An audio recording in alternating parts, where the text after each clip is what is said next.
ഇരുട്ടടി പ്രഖ്യാപിച്ചു എന്നുള്ളതിലുപരി അതിൻ്റെ അകത്തൊരു ഇരട്ടത്താപ്പും കൂടെ ഉണ്ട്. അങ്ങനെയൊക്കെയുള്ള രാജ്യങ്ങൾ ആരൊക്കെയാണ് ഇവരുമായിട്ട് കരാറിൽ ഒപ്പിടുന്നത്, അങ്ങനെയുള്ള രാജ്യങ്ങൾക്കൊക്കെ താരിഫ് കുറച്ചു കൊടുത്തിട്ടുണ്ട് എന്ന് പ്രതിപക്ഷ നേതാവ് പറഞ്ഞിട്ടുണ്ട്. ഇത് പ്രധാനമന്ത്രിയുടെ സൗഹൃദത്തിനുള്ള വിലയാണ് ഇന്ത്യ അനുഭവിക്കാൻ പോകുന്നതെന്ന് പറഞ്ഞിട്ടുണ്ട്.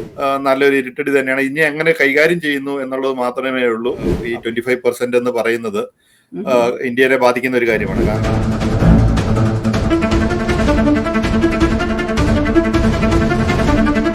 നമസ്കാരം, വോക്കി ടോക്കിയുടെ മറ്റൊരു എപ്പിസോഡിലേക്ക് എല്ലാവർക്കും സ്വാഗതം. ഇന്ത്യയിൽ നിന്നുള്ള ഇറക്കുമതിക്ക് ഇപ്പോൾ 25% തീരുവ ചുമത്തുമെന്ന് ട്രംപ് പ്രഖ്യാപിച്ചിരിക്കുകയാണ്. കൂടാതെ റഷ്യൻ ഊർജത്തെയും സൈനിക ഉപകരണങ്ങളെയും അമിതമായി ആശ്രയിക്കുന്നുവെന്ന് ട്രംപ് പറഞ്ഞതിന് വ്യക്തമല്ലാത്ത ഒരു പിഴയും ചുമത്തിയിട്ടുണ്ട്. ഇന്ത്യയുമായുള്ള ചർച്ചകൾ തുടരുന്നുവെന്ന് പ്രസിഡന്റ് പിന്നീട് സൂചനയും നൽകിയിട്ടുണ്ട്. ഇത് പല വിധത്തിലുള്ള ഊഹാപോഹങ്ങൾക്കും ചർച്ചകൾക്കും തുടക്കം കുറിച്ചിരിക്കുന്നു. ആ ലക്ഷ്യത്തിനോട് പ്രതിജ്ഞാബദ്ധതയുണ്ടെന്നും ചർച്ച നടത്തുമെന്നും ഉഭയകക്ഷി വാണിജ്യ കരാറിനായി ചർച്ചകൾ തുടർന്നുകൊണ്ടേയിരിക്കുന്നുവെന്നും നമ്മുടെ മന്ത്രാലയവും ഇന്ത്യയുടെ മന്ത്രാലയവും അറിയിച്ചിട്ടുണ്ട്. ഇതിനെക്കുറിച്ച് എന്തൊക്കെയാണ് നമ്മളുടെ രാജ്യത്തിന് ഇന്ത്യക്ക് നേരിടാൻ പോകുന്ന ബാധ്യതകൾ എന്തൊക്കെയായിരിക്കും, ഏതൊക്കെ കാര്യങ്ങൾക്കായിരിക്കും ഇത് തിരിച്ചടി ഉണ്ടാവുക, എന്തൊക്കെ കയറ്റുമതി മേഖലകൾക്കായിരിക്കും നമ്മൾ തിരിച്ചടി നേരിടാൻ പോകുന്നത്, വെള്ളം കുടിക്കാൻ പോകുന്ന കയറ്റുമതി മേഖലകൾ ഏതൊക്കെയായിരിക്കും എന്നതിനെ കുറിച്ചാണ് ഇന്നത്തെ ചർച്ച നടക്കുന്നത്. ഇതിൽ ഏറ്റവും സഹായകമായ ഒരു തീരുമാനം എന്താണെന്ന് പറഞ്ഞു കഴിഞ്ഞാൽ, ഒരു ആശ്വാസമായ എന്ന് പറഞ്ഞാല് ചില കാര്യങ്ങൾക്കൊക്കെ ഒരു തീരുമാനം ഉണ്ടായിട്ടുണ്ട്. അതായത് ഫാർമസ്യൂട്ടിക്കൽസിന്, സെമി കണ്ടക്ടറുകൾക്ക്, ചില ധാതുക്കൾക്കൊക്കെ ഒഴിവാക്കിയിട്ടുണ്ട്, ഈ താരിഫിൽ നിന്ന് ഒഴിവാക്കിയിട്ടുണ്ട്. പക്ഷേ ഏറ്റവും കൂടുതൽ ഇന്ത്യ എക്സ്പോർട്ട് ചെയ്യുന്ന ചില സാധനങ്ങളുണ്ട്. അതായത് രത്നങ്ങള്, ആഭരണങ്ങൾ, ടെക്സ്റ്റൈൽസ്, അതാണ് ഏറ്റവും കൂടുതൽ എക്സ്പോർട്ട് ചെയ്യുന്ന സാധനങ്ങൾ. ഈ വസ്ത്രങ്ങള്, ഇതിലൊക്കെ തന്നെ ഈ 25% പിഴയും കൂടെ ആകുമ്പോഴത്തേനും ഇന്ത്യക്ക് എങ്ങനെ അത് താങ്ങാൻ പറ്റും, അല്ലെങ്കിൽ ഇത് ഇന്ത്യ എങ്ങനെ ബാധിക്കും എന്നതിനെ കുറിച്ചാണ് ഇന്നത്തെ ചർച്ച. എന്താണ് ജിൻസിന്റെ ഇതിനെ കുറിച്ചുള്ള ഒരു അഭിപ്രായം? നമ്മൾ അമേരിക്കയിൽ ഇരുന്നുകൊണ്ട് ഇന്ത്യക്കാരായ നമ്മള് ഇന്ത്യയുടെ ഈ എക്സ്പോർട്ട് ചെയ്യുന്നതിനെ കുറിച്ചും അല്ലെങ്കിൽ അതിനെ ഈ പിഴയെ കുറിച്ചും ഒക്കെ എങ്ങനെയാണ് ജിൻസ് കാണുന്നത്? ഇതിനെ ട്രംപിന്റെ ഈ താരിഫ് അത് മുന്നോട്ട് പോവുകയാണെങ്കിൽ അദ്ദേഹത്തിന്റെ സ്വഭാവം പോലെ തന്നെ നാളെ പിൻവലിക്കാനുള്ള സാധ്യതയും ഉള്ളത് കൊണ്ട് നമ്മൾ ഇന്ന് ചർച്ച നടത്തിയിരുന്നത് എയറിലാവുന്നതിന് മുമ്പ് തന്നെ അത് പിൻവലിക്കാനുള്ള സാധ്യതയും മുന്നിൽ കണ്ടുകൊണ്ട് വേണം നമ്മൾ ഇതിനെക്കുറിച്ച് പ്രതികരിക്കാൻ. അതായത് ട്രംപ് ആക്ച്വലി ഇത് പോയി കഴിഞ്ഞാൽ ഇന്ത്യനെ കാര്യമായിട്ട് ബാധിക്കുന്ന ഒരു ഇതാണ് ഈ താരിഫ്. ഈ 25% എന്ന് പറയുന്നത് ഇന്ത്യനെ ബാധിക്കുന്ന ഒരു കാര്യമാണ്. കാരണം 2024 $130 ബില്യൺ ബിസിനസ് ആയിരുന്നു അമേരിക്കയുമായിട്ട് നടന്നത്.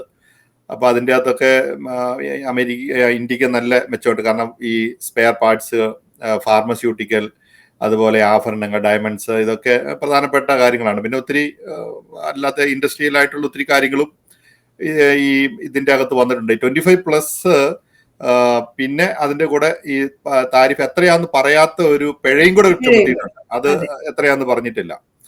പക്ഷെ ഇതിന്റെ അകത്ത് ഒരു കാര്യം എന്നാന്ന് വെച്ച് കഴിഞ്ഞാൽ, ഈ ട്രംപ് ഇതിനകത്ത് പറഞ്ഞ ഒരു കാര്യം എന്ന് വെച്ച് കഴിഞ്ഞാൽ, ട്രംപിന് ഇഷ്ടപ്പെടാത്ത ബ്രിക്സിന്റെ ഇത്തവണ നടന്ന മീറ്റിംഗിലും ബ്രസീൽ പ്രസിഡന്റ് പറഞ്ഞ പോലെ ഇത് നിങ്ങളൊരു ചക്രവർത്തിയല്ല എന്നൊക്കെ പറഞ്ഞ് കാര്യമായ മുഖത്തടിച്ച് പറഞ്ഞിട്ടുണ്ടല്ലോ. കാരണം അത് പറയാൻ ബ്രസീൽ പ്രസിഡന്റിന് അതിനായി അധികാരമുണ്ട്. അതൊക്കെ ട്രംപിനെ വേദനിപ്പിച്ചു. അത് വേദനിപ്പിക്കാൻ ഇതൊരു കുഞ്ഞൊന്നും അല്ലല്ലോ രാഷ്ട്രത്തെ സംബന്ധിച്ചിടത്തോളം. ഇത് അദ്ദേഹത്തിന്റെ നെഗോഷിയേഷൻ ടാക്ടിക്സുമായിട്ട് ബന്ധപ്പെട്ട് അതുകൊണ്ട് തന്നെയാണ് ബ്രസീലിനും സെയിം ഇത് ഹൈ ആയിട്ടുള്ള താരിഫ്.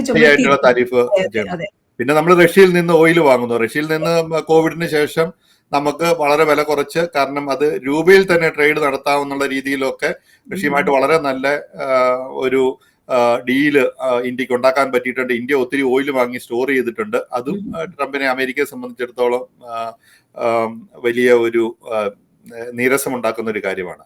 പക്ഷെ ഇതിന്റെ അകത്തൊരു കാര്യം എന്ന് വെച്ച് കഴിഞ്ഞാൽ മിക്കവാറും ഇതിന്റെ അകത്ത് ഈ ഇന്ത്യ മുട്ട് വളയ്ക്കാനുള്ള ഒരു സാധ്യതയാണ് കാണുന്നത്. ഇപ്പൊ നെഗോഷിയേഷൻ എല്ലാം ഇവിടെ നടന്നുകൊണ്ടിരിക്കുന്നുണ്ട്. ഈ ടാക്ടീസിൽ എത്രമാത്രം ഇന്ത്യൻ നേതൃത്വത്തിന് പിടിച്ചു നിൽക്കാൻ പറ്റും എന്നുള്ള ഒരു സംശയം ഇതിന്റെ അകത്ത് വളരെ കാര്യമായിട്ടുണ്ട്. കാരണം ഇതുവരെയുള്ള അനുഭവങ്ങൾ വെച്ച് നോക്കുമ്പോൾ, കാരണം ഇന്ത്യ ഒരു സൗഹൃദ രാഷ്ട്രമാണെന്ന് പറഞ്ഞിട്ട്, അതായത് ഒരു നേരമെടുത്തൊരു സുപ്രഭാതത്തിൽ ഒരു സൗഹൃദ രാഷ്ട്രത്തെ ട്രീറ്റ് ചെയ്യുന്ന പോലെയല്ല അമേരിക്കൻ പ്രസിഡന്റ് ഇത് ഇങ്ങനെ ഒരു താരിഫ് പ്രഖ്യാപിച്ചത്.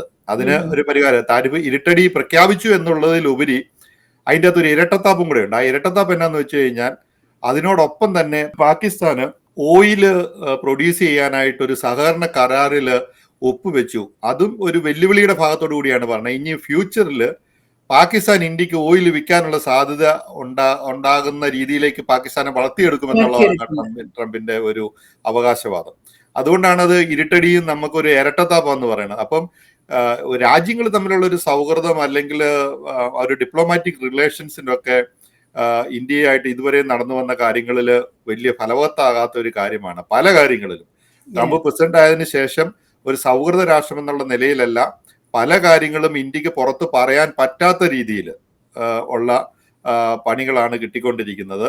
ആ ഒരു നെഗോഷ്യേഷൻ, പ്രത്യേകിച്ച് ഇപ്പൊ കാർഷിക രംഗത്തുള്ള വിത്തുകൾ ഇന്ത്യയില്, കാരണം ഇന്ത്യയിലെ 80% ഇന്ത്യയുടെ ഈ നമ്മുടെ ജനങ്ങളുടെ പ്രധാനപ്പെട്ട ഒരു സോഴ്സ് ആയിട്ടുള്ള അതിനകത്തേക്ക് അന്തകവിത്തുകളെ പോലെയൊക്കെ വരുന്നതിനെ ഒന്നും ഒരു കാരണവശാലും എന്ത് നെഗോഷിയേഷന്റെ ഭാഗമാണേലും അനുവദിച്ചു കൊടുക്കാൻ പാടില്ലാത്തതാണ്. അത് ഒരു ഈ രീതിയിൽ ഇപ്പൊ ഗവൺമെന്റ്, ഈ സർക്കാർ അതിനെ എതിർക്കുന്നുണ്ടെന്നുള്ളതാണ് നമുക്ക് മനസ്സിലാകുന്നത്.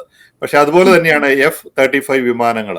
ആ വിമാനം, കാരണം അത് ഇന്ത്യ ഒരു കാരണവശാലും വാങ്ങാൻ പാടില്ലാത്തൊരു വിമാനമാണ്. അത് ഓൾറെഡി നമ്മുടെ അയൽവക്കത്തുള്ള പാകിസ്ഥാൻ ആ സാധനം ഉണ്ട്. അത് ബേസിക്കലി അമേരിക്കയുടെ ഒരു ചാര വിമാനം ഇന്ത്യയിൽ പാർക്ക് ചെയ്യുന്നു എന്ന് വേണമെങ്കിൽ മാത്രം നടക്കുക. കാരണം അത് ഓപ്പറേറ്റ് ചെയ്യാനും അതിന്റെ സോഫ്റ്റ്വെയർ ഒന്നും ഇല്ലാതെയാണ് ഇത് കാണുന്നത്. അത് കാരണം അമേരിക്ക അത് ആർക്കും കൊടുത്തിട്ടില്ല, അവരുടെ ഡീലിൽ അത് വരുന്നില്ല, റിപ്പയർ ചെയ്യാൻ പറ്റാത്ത ഒരു കാര്യങ്ങൾ. നമ്മളൊരു കമ്പ്യൂട്ടർ മേടിച്ചിട്ട് നമുക്ക് ആ സിസ്റ്റം ഓപ്പറേറ്റ് ചെയ്യാൻ പറ്റുന്നില്ലെങ്കിൽ ആ കമ്പ്യൂട്ടർ കൊണ്ട് നമുക്ക് എത്രമാത്രം ഉപയോഗം ഉണ്ടാവും എന്ന് പറയുന്ന പോലെയാണ് ഈ പറഞ്ഞത്. ഇതൊക്കെ ഒരു നെഗോഷിയേഷൻ ടാക്ടീസിന്റെ ഭാഗമാണെന്ന് പറഞ്ഞാലും ഇതൊരു വലിയ ഇരുട്ടടിയും, അതുപോലെ തന്നെ അദ്ദേഹം നമ്മളൊരു സൗഹൃദ രാഷ്ട്രം എന്നുള്ളത് നമ്മളോട് കാണിക്കുന്ന ഒരു വലിയ ഇരട്ടത്താപ്പുമാണ്. അറ്റ് ദ സെയിം ടൈമിൽ തന്നെയാണ് ഇവര് ഇത് ഇന്ത്യയോട് കാണിച്ച സമയത്ത് തന്നെയാണ് മറ്റ് രാജ്യങ്ങള് ആരൊക്കെയാണോ ഇവർ US-ഉമായിട്ട് വാണിജ്യ കരാറിൽ ഏർപ്പെടുന്നത്, അതായത് ഇപ്പൊ സൗത്ത് കൊറിയ പോലുള്ള രാജ്യങ്ങള് അവരിപ്പോ US-ഉമായിട്ട് $350 ബില്യൺ ഇൻവെസ്റ്റ്മെന്റ് കരാറിൽ ഏർപ്പെട്ടിട്ടുണ്ട്. അത് കൂടാതെ $100 ബില്യൺ ഒരു എനർജി പ്രോഡക്ട്സിന്റെ ഒരു കരാറിൽ ഒപ്പിട്ടിട്ടുണ്ട്. സോ അങ്ങനെയൊക്കെയുള്ള രാജ്യങ്ങൾ ആരൊക്കെയാണ് ഇവരുമായിട്ട് കരാറിൽ ഒപ്പിടുന്നത്, അങ്ങനെയുള്ള രാജ്യങ്ങൾക്കൊക്കെ താരിഫ് കുറച്ചു കൊടുത്തിട്ടുണ്ട്. സോ ഇത് കാണുമ്പോഴത്തേന് നമുക്ക് മനസ്സിലാകുന്ന എന്താന്ന് വെച്ച് കഴിഞ്ഞാൽ ഒരു ഇപ്പൊ ജിൻസ് പറഞ്ഞ പോലെ തന്നെ ഒരു പകപോക്കലിന്റെ ഒരു ഇതാണ് നമുക്ക് ഈ ഒരു താരിഫിൽ പോലും കാണുന്നത്. ഇത് ആദ്യം മുതൽ ഇപ്പൊ നമ്മള് 2025 ജാനുവരിയിൽ സ്റ്റാർട്ട് ചെയ്തതുപോലെ തന്നെയാണ് ഇതൊരു ബാർഗെയിനിങ് ബിസിനസ് ആയിട്ട് തന്നെയാണ് ഇതിനെ കണ്ടുകൊണ്ടിരിക്കുന്നത്. നമ്മളിപ്പോ തുടക്കം മുതൽ നമ്മൾ ഈ ഒരു ട്രംപ് അഡ്മിനിസ്ട്രേഷന്റെ തുടക്കം മുതൽ നമ്മൾ കാണുന്നത് തന്നെ എല്ലാ രാജ്യങ്ങളെയും ഈ താരിഫ് കൊണ്ട് ബാർഗെയിൻ ചെയ്ത് പിടിക്കുന്നതല്ല. അപ്പൊ അവിടെയൊന്നും ഇന്ത്യ മുട്ടുമടക്കാതെ പോയിക്കൊണ്ടിരുന്ന സമയത്താണ് ആദ്യം എല്ലാവർക്കും കൂട്ടിയപ്പോഴത്തേനും ഇന്ത്യക്കും കൂട്ടി, അത് കഴിഞ്ഞ് പിന്നെ ഇന്ത്യക്ക് കുറച്ചു. പിന്നെ ഇപ്പോ റഷ്യയുമായിട്ടും ഇറാനുമായിട്ടുള്ള ഒരു ഇത് കണക്ഷൻ വന്നതുകൊണ്ട് അത് പിന്നെ വീണ്ടും കൂട്ടുവന്ന് അവർക്ക് എന്താ പറയാ ഇത് പറഞ്ഞു, അവരെ ത്രട്ടൻ ചെയ്തു. അത് കഴിഞ്ഞ് അവര് അത് കേൾക്കാതെ വന്നപ്പോഴത്തേനാണ് ഇപ്പൊ അത് കൂട്ടി 25% പിന്നെ ഒരു പിഴയും ചുമത്തിയിരിക്കുന്നത്. മിഡിൽ ഈസ്റ്റിലും അവർക്ക് അധികം ചെയ്യാനുള്ള ഒരു ഇത് കൊടുക്കാത്ത ഒരു രീതിയിലാണ്. കാരണം നമ്മളിപ്പോ കൂടുതലും സാധനങ്ങൾ കയറ്റുമതി ചെയ്യുന്ന ഇപ്പോ ഇന്ത്യയിൽ നിന്ന് ഇങ്ങോട്ടേക്ക് കയറ്റുമതി ചെയ്യുന്ന സാധനങ്ങളുടെ ലിസ്റ്റ് എടുത്താൽ തന്നെയും ഈ വസ്ത്രങ്ങള് നമ്മളിപ്പോ ഇവിടെയുള്ള കടകളിൽ പോയി നമ്മളിപ്പോ കോട്ടൺ, ലിനൻ വസ്ത്രങ്ങളായാലും നമ്മൾ ഏത് തരം തുണിത്തരങ്ങൾ നമ്മൾ എടുത്താലും അതിന്റെ മെയ്ഡ് ഇൻ നമ്മൾ നോക്കുമ്പോൾ പണ്ടുണ്ടായിരുന്നതിനേക്കാളും ഇപ്പൊ കൂടുതലും മെയ്ഡ് ഇൻ ഇന്ത്യ എന്നാണ് വരുന്നത്. സോ അതൊക്കെ തന്നെ എനിക്ക് തോന്നുന്നു ഇന്ത്യയിൽ അത് ഒരുപാട് തന്നെ അതിന്റെ എക്സ്പോർട്ടിനെയും അതൊക്കെ ബാധിക്കാൻ ഇട നൽകുമെന്ന് തന്നെയാണ് ഞാൻ വിചാരിക്കുന്നത്. അപ്പൊ ജിൻസ് പറഞ്ഞതുമായിട്ട് നമ്മൾ നോക്കുമ്പോഴത്തേനും മുട്ടുമടക്കാൻ സാധ്യതയുണ്ടെന്ന് തന്നെയാണ് തോന്നുന്നത്. കാരണം ഇതിപ്പോ ജനുവരി മുതൽ തന്നെ അവിടുത്തെ ഒരു ടീം ഇവരുമായിട്ട് നെഗോസിയേഷൻ നടത്തിക്കൊണ്ടിരിക്കുകയാണ്. പക്ഷെ അത് ഒരു സ്ഥലത്തും എത്താത്തത് കൊണ്ടായിരിക്കാം ഇത് ഇങ്ങനെ കൂട്ടേണ്ടി വന്നതെന്നാണ് എനിക്ക് തോന്നുന്നത്. അല്ല, ഇതിൻ്റെ അകത്ത് പറ്റീഷ, ഇതിൻ്റെ അകത്തൊരു കാര്യം ഇന്ന് പ്രതിപക്ഷ നേതാവ് പറഞ്ഞിട്ടുണ്ട്. ഇത് പ്രധാനമന്ത്രിയുടെ സൗഹൃദത്തിനുള്ള വിലയാണ് ഇന്ത്യ അനുഭവിക്കാൻ പോകുന്നതെന്ന് പറഞ്ഞിട്ടുണ്ട്. അതുപോലെ തന്നെ ഇന്ത്യ മറ്റുള്ള ഓപ്ഷൻസ്, ഇപ്പൊ ചൈന ഓൾറെഡി, ഇപ്പം ചൈന ലോകത്തിന്റെ ഒരു ഉൽപാദക സെന്റർ എന്ന രീതിയിൽ വളർന്നു വന്ന ഒരു രാജ്യമാണ്. കാരണം ചൈനയെ ഒന്നും കോമ്പറ്റ് ചെയ്യാൻ പറ്റുകയില്ല എന്ന് പറഞ്ഞ പോലെ ഇന്ത്യക്ക് മറ്റുള്ള മേഖലകൾ ട്രൈ ചെയ്യാനുള്ള ഒരു വലിയ അവസരമാണ്. യൂറോപ്യൻ യൂണിയനായിട്ടും ആസിയാൻ രാജ്യങ്ങളും ഒക്കെ ആയിട്ട് ബന്ധപ്പെട്ട് ട്രേഡ് ഒക്കെ ചെയ്യണം. കാരണം ചില കാര്യങ്ങളിൽ നഷ്ടം സഹിച്ചാണേലും തലനിവർത്തി നിന്നില്ലെങ്കിൽ ഇന്ത്യ എന്ന് പറഞ്ഞ രാജ്യത്തിന് നിലനിൽപ്പില്ല എന്നുള്ളതല്ല. ഇപ്പൊ നഷ്ടങ്ങള് ലാഭം മാത്രമുള്ള ഒരു കാര്യമല്ലല്ലോ. കാരണം അതിന്റെ ആ ദോഷങ്ങള് വളരെ കാര്യമായിട്ട് ഇന്ത്യനെ ബാധിക്കും. കാരണം ഈ പറഞ്ഞ പോലെ F-35 ആണേലും ഈ കാർഷിക ഉൽപ്പന്നങ്ങളാണേലും അതിനുള്ള സാധ്യതയുണ്ട്. കാരണം അതുപോലെ തന്നെ ഈ ഇൻഡസ്ട്രിയലിസ്റ്റ് എന്നായിട്ടുള്ള നമ്മുടെ ഹരേഷ് ഗോയങ്ക ഒരു സ്റ്റേറ്റ്മെന്റ് പറഞ്ഞിട്ടുണ്ട്. ഇതുപോലെ തന്നെയാണ് അദ്ദേഹത്തിന്റെ ഒരു അഭിപ്രായത്തിലും ഇന്ത്യക്ക് ഇവരുമൊക്കെ ആയിട്ട് യൂറോപ്യൻ കൺട്രികളുമായിട്ട് കുറച്ചുകൂടി വലിയൊരു വ്യാപാര പങ്കാളിത്തം തുറന്നു കിട്ടാനുള്ള ഒരു സാധ്യതയാണ് ഇതുകൊണ്ട്. കാരണം വെല്ലുവിളികൾ വരുമ്പോഴാണല്ലോ അതിനെ നേരിടാൻ വേണ്ടി ശ്രമിക്കേണ്ടത്. അപ്പൊ അതുകൊണ്ട് ആ ഒരു ട്രംപിന്റെ ഒരു എത്ര അഗ്രസീവായിട്ടുള്ള ഒരു താരിഫ് ഇമ്പോസ് ചെയ്താലും അത് ഇന്ത്യയുടെ റെസിസ്റ്റൻസ് അനുസരിച്ചായിരിക്കും അത് ഇംപ്ലിമെന്റ് ചെയ്യുന്നതിൽ വരുന്നൊരു കാര്യം. ഇന്ത്യയുടെ GDP ഇപ്പം 6.2 6.4 നിന്ന് സ്വാഭാവികമായിട്ടും ഈ താരിഫിൽ വെച്ച് പോയി കഴിഞ്ഞാൽ അത് സ്വാഭാവികമായിട്ടും ആ രീതിയിലേക്കുള്ള വളർച്ച എത്താൻ ഒരിക്കലും പറ്റിയല്ല. കാരണം ഈ 25% താരിഫ് എന്ന് പറയുന്നത് ഒരു വലിയ ഇതാണ്. കാരണം ഓരോ പ്രോഡക്റ്റിനും വരുന്ന കൂട്ടം അത് ബേസിക്കലി കുറച്ചു കാലത്തേക്ക് അമേരിക്കക്കാരെ ബാധിക്കെങ്കിലും ഈ പ്രൊഡക്ഷന്റെ ഇമ്പോർട്ടിന്റെ ക്വാണ്ടിറ്റി കുറയുന്നത് കൊണ്ട് അമേരിക്കയ്ക്കും അതൊരു വലിയ നഷ്ടം തന്നെയാണ്. അപ്പൊ അതുകൊണ്ട് ഈ നെഗോഷിയേഷൻ എത്ര ഇതായിട്ട് നടക്കുന്നു എന്നുള്ളത് മാത്രമായിരിക്കും ഇതിന്റെ ഒരു റിസൾട്ട് വരാൻ പോകുന്നത്. പക്ഷെ ഇതൊക്കെ ഇത്രയൊക്കെ നമ്മൾ സംസാരിച്ചാലും ഇന്ത്യയുടെ വളർച്ച ഒരുപാട് രാജ്യങ്ങളെ ഭയപ്പെടുത്തുന്നുണ്ട്. അതിപ്പോ ഈ ഒരു 4 വർഷമോ 8 വർഷത്തെയോ അല്ല കാര്യം ഞാൻ പറയുന്നതല്ല. കുറെ വർഷങ്ങളായിട്ടുള്ള ഇന്ത്യയുടെ ഒരു ഡെവലപ്പ് അതായത് ഒരു 20 വർഷത്തെ അല്ലെങ്കിൽ ഒരു 25 വർഷമായിട്ട് കണ്ടിന്യൂസ് ആയിട്ട് ഡെവലപ്പ് ചെയ്ത് കൊണ്ടുവരുന്ന ഒരു വളർച്ച മറ്റു പല രാജ്യങ്ങളെയും ഭയങ്കരമായിട്ട് അത് ഭയപ്പെടുത്തുന്നുണ്ട്. ആദ്യമൊക്കെ പറഞ്ഞിരുന്നത് ഇന്ത്യ ഒരു 4ാം സ്ഥാനത്തേക്കോ 5ാം സ്ഥാനത്തേക്കോ എന്ന് പറഞ്ഞുകൊണ്ടിരുന്ന ഇന്ത്യ ഇപ്പൊ അത് 3ാം സ്ഥാനത്തേക്കോ അല്ലെങ്കിൽ 2ാം സ്ഥാനത്തേക്കോ ഒക്കെ വരുന്ന ഒരു അവസ്ഥയിലേക്ക് ഇപ്പൊ എത്തിയിട്ടുണ്ട്. അത് ആരെയൊക്കെയോ ഭയപ്പെടുത്തുന്നുണ്ട്. ഇപ്പൊ ജിൻസ് പറഞ്ഞതുപോലെ ചൈന എന്ന് പറയുന്നത് ഒരു വേൾഡ് മാർക്കറ്റ് അല്ല, ഒരു വേൾഡ് മാർക്കറ്റിലേക്ക് കൊടുക്കാൻ പാകത്തിലുള്ള എല്ലാ സാധനങ്ങളും ഉണ്ടാക്കുന്ന ഒരു സ്ഥലമാണ് ചൈന എന്ന് പറയുന്നത്. അതിനെ റീപ്ലേസ് ചെയ്യാൻ പറ്റുന്ന ഒരു സ്ഥലമാണ് ഇന്ത്യ എന്ന് പറയുന്നത് എല്ലാ തരത്തിലും. സോ അതിനെ ഒരു തടയിടാൻ വേണ്ടിയിട്ടാണോ ഇന്ത്യക്ക് ഇത്രയധികം പ്രഷർ കൊടുക്കുന്നത് എന്നുള്ള ഒരു സംശയം കൂടെ ഉണ്ട്. കാരണം അതിപ്പോ നമ്മള് ഈ പറഞ്ഞിരിക്കുന്ന ഈ സാധനങ്ങൾ അല്ലാതെ തന്നെ നോക്കിക്കഴിഞ്ഞാൽ സ്പേസിലേക്കുള്ള കാര്യങ്ങൾ എടുത്താൽ പോലും ഇന്ത്യ മറ്റുള്ള എല്ലാ രാജ്യങ്ങളെയും കടത്തി വെട്ടിക്കൊണ്ട് അവർ തനിയെ എല്ലാം ചെയ്യാൻ പാകത്തിലേക്ക് ഇന്ത്യ വളർന്നു എന്ന് കാണുമ്പോൾ തന്നെ അതിനേക്ക് ഒന്ന് കൺട്രോൾ ചെയ്യാൻ വേണ്ടിയിട്ടാണോ ഇന്ത്യക്കിട്ട് പണി കൊടുക്കുന്നത് എന്നുള്ള ഒരു ഇത് ഉണ്ട്. അല്ല അത് സ്വാഭാവികമായിട്ടും ഇന്ത്യ അത് എക്സ്പെക്ട് ചെയ്യണല്ലോ. കാരണം ഇന്ത്യ അമേരിക്കയുടെ ഒരു സൗഹൃദ രാഷ്ട്രം അല്ലായിരുന്നു.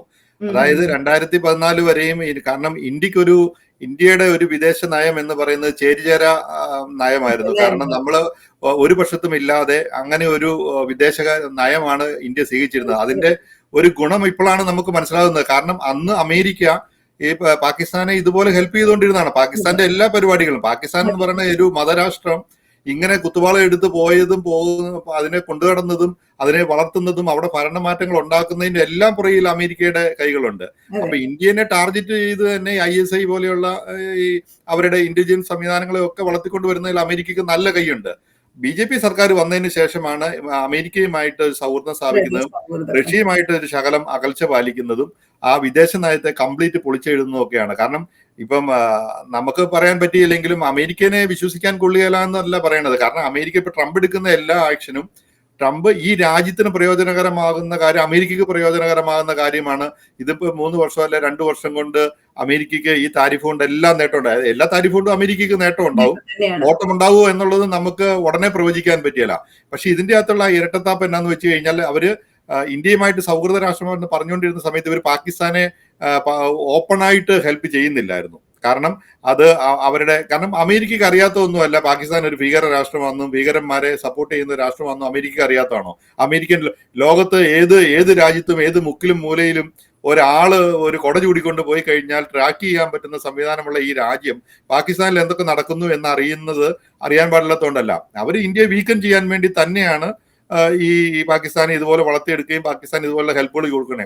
അവിടെയാണ് ഇന്നത്തെ ഈ പ്രഖ്യാപനത്തോടൊപ്പം തന്നെ വന്ന ആ പ്രസ്താവനയാണ് അവിടെ ഓയില് പ്രൊഡ്യൂസ് ചെയ്യാനായിട്ട് അമേരിക്ക പാകിസ്ഥാനെ സഹായിക്കുകയും അതുപോലെ തന്നെ അത് നാളെ ഫ്യൂച്ചറിൽ പാകിസ്ഥാൻ ഇന്ത്യക്ക് ഇത് ഓയിൽ വിൽക്കാൻ വരുന്ന ഒരു അവസ്ഥയിലേക്ക് ഇത് എത്തുമെന്നൊക്കെ പറയുമ്പോൾ ഇവിടെയൊക്കെ കുറച്ച് സ്റ്റെബേണായിട്ട് ഒരു രാജ്യമെന്ന നിലയിൽ എടുത്തേ പറ്റുള്ളൂ. കാരണം ഈ 10-20 വർഷമായിട്ട്, കാരണം ഇന്ത്യക്ക് ഭയപ്പെടേണ്ടാത്ത വേറെ വലിയൊരു അഡ്വാൻറ്റേജ് ഉണ്ട്. കാരണം അതിന്റെ മാൻ പവർ. കാരണം ഇന്ന് ലോകത്തെ ഏറ്റവും വലിയ ജനസംഖ്യയുള്ള ഒരു രാജ്യമാണ്. 140 കോടി ജനങ്ങളുള്ള ഈ രാജ്യത്ത് അതിന്റെ ആഭ്യന്തര ഉൽപാദനവും ആഭ്യന്തര ഉപയോഗവും മാനേജ് ചെയ്താൽ തന്നെ, കാരണം ഈ ക്വാളിറ്റിയുള്ള പ്രോഡക്റ്റ് ഉൽപ്പാദിപ്പിക്കുക, എക്സ്പോർട്ട് ക്വാളിറ്റിയുള്ള പ്രോഡക്റ്റുകൾ നമ്മുടെ നാട്ടിൽ തന്നെ ഉപയോഗിക്കാനുള്ള ഒരു സാഹചര്യം ഒരുക്കി വരിക, ആ ജനതയെ ആ രീതിയിൽ വളർത്തിയെടുക്കുകയും ചെയ്ത് കഴിഞ്ഞു കഴിഞ്ഞാൽ ഇന്ത്യക്ക് ഒരു മനുഷ്യനെയും പേടിക്കേണ്ട കാര്യമില്ല. ഈ മാൻ പവർ തന്നെയാണ്. കാരണം ചൈനയ്ക്ക് പറ്റിയാണ് വെറും മാൻ പവർ അല്ല, അത്യാവശ്യം ഇംഗ്ലീഷ് സംസാരിക്കാൻ കപ്പാസിറ്റിയുള്ള ഇന്ത്യൻ കമ്മ്യൂണിറ്റി. ചൈനയ്ക്ക് ഒരു വലിയ ഘട്ടത്തിൽ ചൈനയുടെ ഒരു വലിയ ചലഞ്ചായിരുന്നു. അവർക്ക് അവരുടെ പ്രൊഡക്ഷനും അവരുടെ ബാക്കിയുള്ള എല്ലാ കാര്യങ്ങളും നല്ല സ്കിൽഡ് ആയിട്ടുള്ള നല്ല ലേബേഴ്സിനെ അവര് ക്രിയേറ്റ് ചെയ്തു. വളരെ മിനിമം വേജിൽ അവർ ആ പ്രൊഡക്ഷൻ ഒക്കെ ചെയ്തു. പക്ഷെ അവരുടെ പ്രശ്നം അവിടേക്ക് ഇംഗ്ലീഷ്. അപ്പോൾ ചൈനയായിട്ട് ബിസിനസ് ഒക്കെ ചെയ്ത് 8-10 വർഷം മുമ്പ് പോലും ബിസിനസ് ചെയ്തുകൊണ്ടിരിക്കുന്ന നമ്മുടെ സുഹൃത്തുക്കളും നമ്മുടെ ആൾക്കാരും ഒക്കെ ചൈനയിൽ ചെന്ന് നമുക്ക് ഒരു വിധത്തിലും ഒരു ദിഫാഴ്ച ഇല്ലാതെ ഒരു കാര്യവും കൈകാര്യം ചെയ്യാൻ പറ്റില്ല. കാരണം ഇംഗ്ലീഷിന്റെ കാര്യത്തിൽ അവർ വളരെ പുറകോട്ട് പോയി.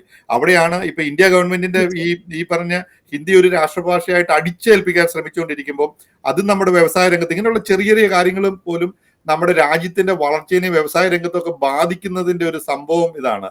ആ ഇംഗ്ലീഷ് ഒരു ഗ്ലോബൽ ഭാഷ എന്ന നിലയിൽ, ഇന്റർനാഷണൽ ലാംഗ്വേജ് എന്ന നിലയിൽ അതിന്റെ ഒരു ആവശ്യകതയും അതുപോലെയുള്ള ഒരു ഈ ആഭ്യന്തര ഉപയോഗം വളർത്തിയെടുക്കാൻ പറ്റുന്ന ജനതയെ നമുക്ക് ക്രിയേറ്റ് ചെയ്യാൻ പറ്റുന്നിടത്തോളം കാലം രാജ്യത്തിന് നല്ല തന്റേടപൂർവ്വം ഏതൊരു രാജ്യത്തെയും വെല്ലുവിളിച്ച് പറയാം. ഇങ്ങനെയുള്ള ഇരുട്ടത്താപ്പിലും ഈ പറഞ്ഞ ഇരുട്ടടിയിലൊന്നും ഭയപ്പെടാതെ മുന്നോട്ട് പോകുന്ന ഒരു രാഷ്ട്രീയ നേതൃത്വം ഉണ്ടെങ്കിൽ ഇത് ഇന്ത്യനെ ഒന്നും ബാധിക്കാൻ പോകുന്ന ഒരു കാര്യമേ അല്ല. അത് വന്നിട്ട് എന്താന്ന് വെച്ച് കഴിഞ്ഞാല് ഇന്നത്തെ ഒരു ജനറേഷൻ അല്ലെങ്കിൽ ഇന്നത്തെ ഒരു ജനത ആഗ്രഹിക്കുന്നതെന്ന് പറഞ്ഞു കഴിഞ്ഞാൽ quality of life, quality job quality, അല്ലെങ്കിൽ വർക്ക് പ്ലേസ് ക്വാളിറ്റി, അങ്ങനെയുള്ള എല്ലാം ക്വാളിറ്റിയാണ് അവർ നോക്കുന്നത്, അല്ലാതെ സ്റ്റാൻഡേർഡ് അല്ല നോക്കുന്നത്. അവര് ആ ക്വാളിറ്റി കൊടുക്കാൻ വേണ്ടിയിട്ട് വീട്ടിൽ ക്വാളിറ്റി ഉണ്ടാവണം, സമൂഹത്തിന് ക്വാളിറ്റി ഉണ്ടാവണം. ഇതെല്ലാം ലഭിക്കണമെന്നുണ്ടെങ്കിൽ ഗവൺമെന്റിന് ക്വാളിറ്റി ഉണ്ടാവണം. ആ ഗവൺമെന്റിന് ക്വാളിറ്റി ഉണ്ടാവണമെന്നുണ്ടെങ്കിൽ ആ അഡ്മിനിസ്ട്രേഷന് ക്വാളിറ്റി ഉണ്ടാവണം. ഈ ക്വാളിറ്റി എന്ന് പറയുന്നത് നമ്മൾ തെരഞ്ഞെടുക്കുന്ന ജനങ്ങൾക്കും ആദ്യം ഒരു ബോധം ഉണ്ടാവണം. ആ ബോധത്തിന് ഒരു ക്വാളിറ്റി ഉണ്ടാവണം. നമ്മൾ ആരെയാണ് തെരഞ്ഞെടുക്കുന്നത് എന്നുള്ള ഒരു ക്വാളിറ്റി ഉണ്ടാവണം. അത് ഈ പാർട്ടിയെ എന്നല്ല ഞാൻ ഉദ്ദേശിക്കുന്നത്. നമ്മുടെ ആ ഏരിയയിൽ നിൽക്കുന്ന ആൾക്കാർ, അല്ലെങ്കിൽ നമ്മളുടെ ആ ഒരു കോൺസ്റ്റിറ്റ്യുവൻസിയിൽ നിൽക്കുന്ന ആൾക്കാർ, അല്ലെങ്കിൽ അവിടെ നിൽക്കുന്ന ആൾക്കാർക്ക് അവർക്ക് ക്വാളിറ്റി ഉണ്ടോന്ന് നമുക്ക് ബോധം ഉണ്ടാവണം. അതിൽ നിന്നാണ് തുടങ്ങേണ്ടത്. അപ്പൊ ആ ഒരു ക്വാളിറ്റി ഓഫ് ലൈഫും quality of job, quality of work place എല്ലാം പിന്നെ അതിൽ നിന്നാണ് വരുന്നത്. അങ്ങനെ വന്നു കഴിയുമ്പോൾ തന്നെ ഈ ജിൻസ് പറഞ്ഞ ഈ സാധനങ്ങളെല്ലാം ഓട്ടോമാറ്റിക് ആയിട്ട് വന്നോളും. പിന്നെ ഇതിൽ നിന്നാണ് ഈ പറഞ്ഞ ലാംഗ്വേജും പിന്നെ ബാക്കിയുള്ള കാര്യങ്ങളൊക്കെ അത് കണക്റ്റഡ് ആയിട്ടാണ് വരുന്നത്. ഇപ്പൊ ജിൻസ് പറഞ്ഞത് നമ്മളിപ്പോ ഈ ഇന്ത്യയെ കുറിച്ച് മൊത്തത്തിൽ സംസാരിച്ചു. നമ്മൾ ഇതെല്ലാം ഉണ്ടെങ്കിൽ മാത്രമേ പിന്നെ എന്താ പറയാ അടുത്ത രാജ്യങ്ങളുമായിട്ടോ അല്ലെങ്കിൽ US-ഉമായിട്ടോ അല്ലെങ്കിൽ മറ്റേത് രാജ്യമായിട്ടോ ആണെങ്കിലും നമുക്ക് വാണിജ്യപരമായിട്ടോ അല്ലെങ്കിൽ സാംസ്കാരികമായിട്ടോ എക്കണോമി പരമായിട്ടോ എന്തെങ്കിലും നമുക്ക് അവരുമായിട്ടൊക്കെ നമുക്ക് ബിസിനസ് ചെയ്യാൻ പറ്റുള്ളൂ എന്ന് പറയുന്നു. ഇത് നമ്മൾ കേരളത്തിലോട്ട് വരുമ്പോൾ എന്താ സംഭവിക്കുന്നത്? ഇത് തന്നെയല്ലേ നടക്കുന്നത്. ഇപ്പൊ അവര് എന്താ ഹിന്ദി എല്ലാരും സംസാരിക്കണം എന്ന് പറഞ്ഞിട്ട് നമ്മള് ഹിന്ദി അടിച്ചേൽപ്പിക്കാൻ അവര് ശ്രമിക്കുന്നു. കേരളത്തിൽ എന്താ സംഭവിക്കുന്നത്? ഒരു പിന്നെ ഒരാൾ വന്നിട്ട് ഒരു ബിസിനസ് തുടങ്ങാൻ പോകുമ്പോഴത്തേനും അവിടെ അത് നടക്കാൻ സംഭവിക്കുന്നുണ്ടോ? അത് സമ്മതിക്കുന്നില്ലല്ലോ. അവിടെ എന്താ അടിച്ചേൽപ്പിക്കാൻ ശ്രമിക്കുന്നത്? അതുപോലെ തന്നെയാണ്. അപ്പൊ സാധാരണക്കാരായ ജനങ്ങൾ തീരുമാനിക്കണം എന്താണ് നമ്മൾ ഏത് ഗവൺമെന്റിനെയാണ് എടുക്കേണ്ടത്, ആരെയാണ് നമ്മൾ സെലക്ട് ചെയ്യേണ്ടത് എന്നുള്ളത്. അവിടെ ക്വാളിറ്റിയാണ് നമ്മൾ നോക്കേണ്ടത്. ഇത് തന്നെയാണ്. അപ്പൊ ഇവിടെയും ഇപ്പോ US ഗവൺമെന്റ് അവരുടെ ഒരു റെസിപ്രോക്കൽ ആയിട്ട്, അല്ലെങ്കിൽ അവരുടെ ഒരു വാശിയുടെ പുറത്തോ, അല്ലെങ്കിൽ അവരുടെ ഒരു എന്താ പറയാ, അവർക്ക് അവരുടെ ഒരു ഇത് തീർക്കാൻ വേണ്ടിയിട്ട് അവര് ഓരോ രാജ്യത്തിന്റെ ഇതില് അവർക്ക് ആകെപ്പാടെ ചെയ്യാൻ പറ്റുന്നതെന്ന് പറഞ്ഞു കഴിഞ്ഞാൽ യുദ്ധം പോയി ചെയ്യാൻ പറ്റത്തില്ലല്ലോ. അവരെ താരിഫ് കൊണ്ടാണ് അവര് പകരം തീർക്കുന്നത്. അപ്പൊ ഇന്ത്യയുടെ പുറത്ത് ഇത്രയും താരിഫ് കൂട്ടി അതിന്റെ പിഴയും ചുമത്തിയിട്ട് ഇത് നമുക്ക് ജിൻസ് പറഞ്ഞ പോലെ തന്നെ എതിർത്ത് നിൽക്കുക എന്നുള്ളതേ ഉള്ളൂ. നമ്മൾ സമാധാനപരമായിട്ടാണോ അതിനി എങ്ങനെയാണോ എന്നുള്ളത് അവർ തീരുമാനിക്കാന്ന് പറഞ്ഞിട്ടുണ്ട്. വാണിജ്യ മന്ത്രാലയം അത് ചർച്ചകൾ ചെയ്യുന്നുണ്ട്, തീരുമാനിക്കാന്ന് പറഞ്ഞിട്ടുണ്ട്. അത് എങ്ങനെ തീരുമാനിക്കും എന്നുള്ളത് നമുക്ക് ഇനി കാത്തിരുന്ന് കാണാം. ഇത് എതിർത്ത് നിൽക്കുക എന്നുള്ളതല്ല, കുറച്ചുകൂടെ ഒരു പ്രൊഫഷണൽ ആയിട്ടുള്ള ഒരു അപ്രോച്ച്. കാരണം ഈ ട്രേഡ് വാർ തുടങ്ങിയതിന് ശേഷം നമ്മുടെ ഒരു നല്ല ടീം, ഇന്ത്യയുടെ ഒരു നല്ല ടീം വാഷിങ്ടണിലുണ്ട്. അത് നെഗോഷിയേഷൻ നടന്നുകൊണ്ടിരിക്കുന്നതിനിടയ്ക്കാണ് ഇന്നത്തെ ഈ ഒരു അനൗൺസ്മെന്റ് വരുന്നത്. അപ്പൊ അനൗൺസ്മെന്റ് ഇതിനിടയ്ക്ക് ജൂലൈ 1 തീയതി ഇതിനകത്ത് കുറെ ഡെഡ് ലൈൻ വെച്ചിരുന്നു. അന്ന് ചെയ്തില്ലെങ്കിൽ ഞങ്ങൾ താരിഫ്, ഈ വെല്ലുവിളികൾ കുറെ കാലക്രമേണ ഉണ്ടായിരുന്നു. പക്ഷെ കുറച്ചുകൂടെ ഒരു ലോങ് ടൈമിൽ ഇന്ത്യ എന്ന് പറയുന്ന രാജ്യം അതൊരു കുറച്ചുകൂടെ പ്രൊഫഷണൽ ആയിട്ട്, അമേരിക്ക ഒരു സൗഹൃദ രാഷ്ട്രമല്ല എന്നുള്ള റിയാലിറ്റിയിൽ നിന്നുകൊണ്ട് ഇതിനെ, കാരണം നമ്മൾ പറയല്ലോ ഈ വെള്ളക്കാരെ ഡീൽ ചെയ്യുന്ന സമയത്ത് അവര് ചിരിച്ചു കാണിച്ചെന്നോർത്തുകൊണ്ട് നമ്മളെല്ലാം സൗഹൃദമല്ല. ഇന്ത്യക്കാർ പൊതുവെ ചിരിച്ചു കാണിക്കാതെയാണ് കാര്യങ്ങൾക്ക് ചർച്ചയ്ക്ക് മേച്ചു. കാരണം വളരെ ടെൻസ്ഡ് ആയിട്ട് പേശികളൊക്കെ വലിഞ്ഞു മുറുകയാണ് ഇരിക്കുന്നത്. യാതൊരുവിധ സൗഹൃദവും കാണിക്കില്ല, സൗഹൃദ രീതിയിൽ പെരുമാറുകയും ചെയ്യുന്നില്ല. പക്ഷെ കാര്യങ്ങൾ നടത്തുമ്പം ഈ ചിരിച്ചു കാണിച്ച ആൾക്കാർ കാര്യങ്ങളുമായിട്ട് മുന്നോട്ട് കൊണ്ടുപോവുകയും ചെയ്യും. അപ്പൊ അങ്ങനെ വരാതെ ഈ ഒരു വലിയ അനൗൺസ്മെന്റ്, ഈ ഇരുട്ടടി എന്ന് പറയുന്നത് നല്ലൊരു ഇരുട്ടടി തന്നെയാണ്. ഇനി എങ്ങനെ കൈകാര്യം ചെയ്യുന്നു എന്നുള്ളത് മാത്രമേ ഉള്ളൂ. അപ്പൊ ഈ ഇരട്ടത്താപ്പ് തിരിച്ചറിഞ്ഞുകൊണ്ട് ഇത് ഒരു സൗഹൃദ രാഷ്ട്രമല്ലെന്ന് പറഞ്ഞ് വളരെ പൊളിറ്റിക്കൽ വിൽ പവർ ഉണ്ടായിരിക്കണം എന്നുള്ളതാണ് ഇന്ത്യക്ക് ഈ ഒരു കാര്യത്തെ നേരിടാൻ വരുന്നത്. രണ്ട് രാജ്യങ്ങൾക്കും ഗുണകരമാകുന്ന രീതിയിൽ, നമ്മളെ സംബന്ധിച്ചിടത്തോളം രണ്ട് രാജ്യങ്ങൾക്കും ഗുണകരമാകുന്ന രീതിയിൽ ഈ ഒരു വിഷയം അവസാനിക്കട്ടെ എന്ന് നമുക്ക് ആഗ്രഹിക്കാം. നന്ദി, നമസ്കാരം.